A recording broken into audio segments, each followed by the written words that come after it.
Hi, and welcome back to It Gets to Be Fun.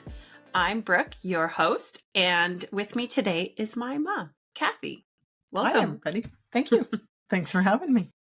So, I decided that my mom would be my first guest on the show because this podcast is about the journey of becoming a mom, running a business, and raising a family while doing this crazy thing of entrepreneurship. And I just wanted to get some insights and bring perspective to what the motherhood journey looks like today versus what it looked like when you did it. So, Mom, you were full-time mom, which I did for a couple of months and almost jumped out the window. So, what's your perspective and what have you observed when you look at my situation relative to what it was like when you raised kids?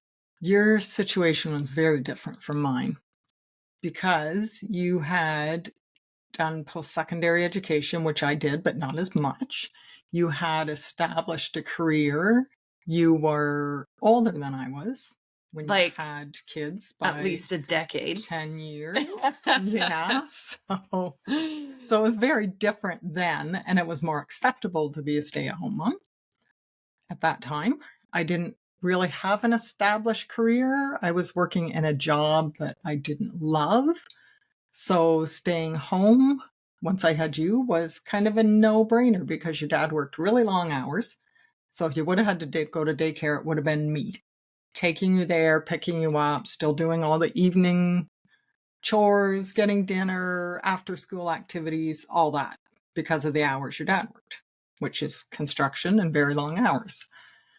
You said it was more acceptable, which I think is an interesting statement because from my experience, being a full-time mom is the absolute hardest job. I look forward to leaving my house, leaving my kids with our nanny, and going to the office because since becoming a mom, anything that comes up in my professional life, it just is the perspective of how serious things are or how big of a deal it is much different than pre-kids. Right. Yeah, I agree. Acceptable might not be the proper term. I guess it was just more common then. More common. Yeah. It was more common to stay home. It wasn't really questioned if you did. It was just sort of assumed. You stay home at least till the kids start school full time and then maybe enter the workforce. A lot of us didn't have established careers because we had our kids so young. I went right from my parents' home to living with your dad, getting married, having kids. I just sort of embraced that, yes, I'm going to stay home, raise the kids, and figure out after you went to school what I was going to do sort of with my life. Mm. That brings me to something else I wanted to ask you about. What did being a full-time mom, how did that impact your sense of self? For me, I found that when we got an adequate childcare in place, which that in and of itself is an entirely different story, but being able to get back to a routine in my business helped me show up as a better parent because my career is something that is familiar. I know career Brooke. I didn't know who I was as a parent, and I found that really hard. And I was wondering what, you said you get to figure out later what you were going to do with your life. Yeah, I think that was one of the differences of having kids a decade earlier. You worked, you figured out who you were. I didn't. We just kind of figured it out on the way. I was a mom.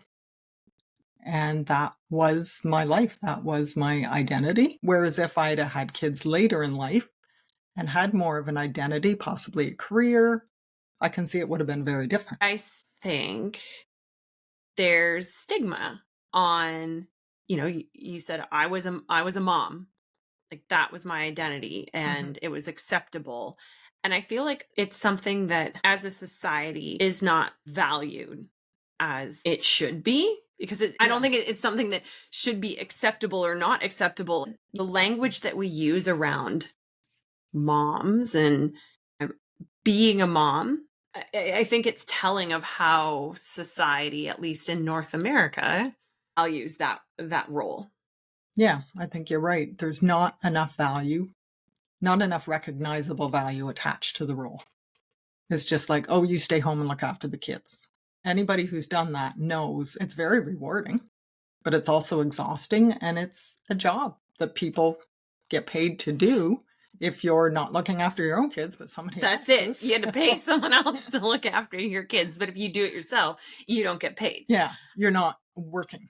I think it's a really interesting topic, and it's a topic that I wanted to broach in the beginning of my show, because becoming a mom is something that's really fueled my passion and commitment to my business, and was the catalyst to making some massive changes in my life, because now it's not worth it to be doing something outside of the house that I am not fully committed to and enjoying, because I would rather be home. It's coming back to, what do we use as an indicator or a measure of our success in business, as entrepreneurs, in your career, is how much enjoyment are you getting from it? How much fulfillment are you getting from it? And I think that the conversation around being a mom, being a parent, and the value that we derive from that is really puts things in perspective.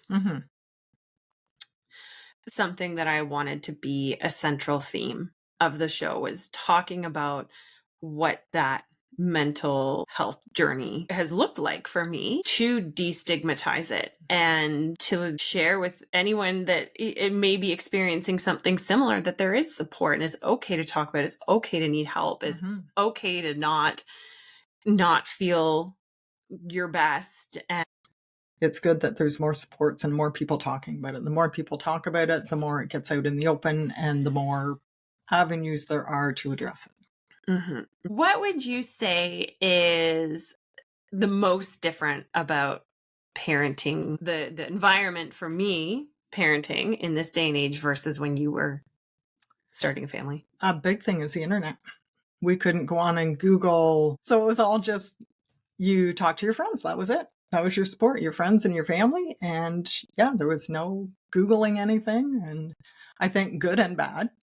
I was just thinking, like the weight today that we place on advice from strangers on the internet. When I took a step back and thought about that, I was like, that is all sorts of messed up. There is information, but it's striking a balance between what information you're going to absorb and what you're not. Right. And what works for you. Yeah.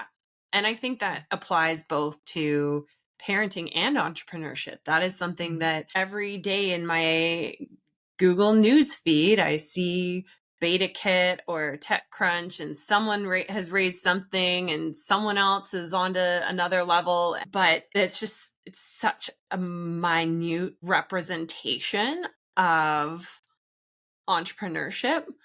And same in being a parent. You see things online. My child slept 12 hours from 7 p.m. to 7 a.m. Like, wow, I haven't slept that in like at least 3 years. And that kind of comparison and judgment that comes with the advent of the internet and everyone's lives and everyone's opinions being so central in our lives. And it's just like when Facebook first came out, everybody's posting pictures of where they are and their great travels and what a fun time they're having. And you look at that and think, why is my life not like that? And then you question yourself. And yeah, it's just realizing to take any of that with a grain of salt and just tell yourself once in a while, I'm doing the best I can and I'm doing fine. I think that's a really good message, and it applies again both to parenting and entrepreneurship. And I have found so many parallels between the two journeys that I'm living as a parent and as an entrepreneur, but the seeking validation from within and having your own internal measures of success versus comparing to the success that others are projecting online, because you don't know what happened before or after that post was made that suggests that everything is going just perfectly. How success is defined by someone else is really irrelevant, because that person's version of success might not be fulfilling to you. And I think that that's been a massive breakthrough in my entrepreneurial journey, which I've also applied to my parenting, is that you find what works for you, you identify what's important to you, and define your version of success. It's really up to each and every one of us to define, okay, what works for me, what doesn't. Yeah. And realize that's okay. Yeah. If something doesn't work for you and it does for someone else, that's okay. So switching gears, I want to ask you, do you consider yourself an entrepreneur? No, I don't. The reason I ask is because my mom makes phenomenal quilts, and she can crochet like nobody's business. She's crocheted my kids' Halloween costumes every year. And every time I gift a toque or a quilt or a blanket to one of my friends as a baby gift, everyone's like, where did you get this? I'm like, my mom made it. For whatever reason, you didn't pass those skills on to me, but we're all wondering when you're going to open your Etsy shop. I would have to knit and crochet and sew full time. Why? To have enough stock. Why don't you just decide how much stock you have and when you release it? I guess I would have to look into it, because I don't really know how that works. I just think, I've got to have all this stuff. People start ordering stuff, and I... Says who? I don't know. Again, that's the technology part. I don't really know how that works. So. Well, the technology, that's just how you're going to sell it. Yeah. But the how much and when and where, that's totally up to you. Yeah. Yeah. Again, defining your own, defining what your success looks like for you. Maybe you're out of stock for a month, and that could just start a wait list, get people pre-ordering stuff. There you go. All right. To wrap up, what is one thing you would tell your younger self, or piece of advice, if you will? I would tell myself, or a piece of advice, I guess it is more so, to, before you go into a relationship, to have your sense of self, to be financially independent, knowing and having the self-esteem and the confidence that you can go out in the world by yourself, and you can be okay. You don't have to be with someone. It's great if you are, but you don't have to be. I think that rings so true, not only in personal relationships, but business relationships, whether it's a business partner or a co-founder or an investor. You're going to spend an awful lot of time with these people. And I agree. You have to know that you can stand on your own, so that when you're making those decisions to couple your life, whether it's a personal or business, that it's because you want to and there's value in that relationship, and not because you can't stand on your own. Yeah. Gives you a lot of confidence and self-esteem moving forward. Thank you so much, Mom. You're my first guest. So thank you. This That's is an exciting. honor to be your first guest.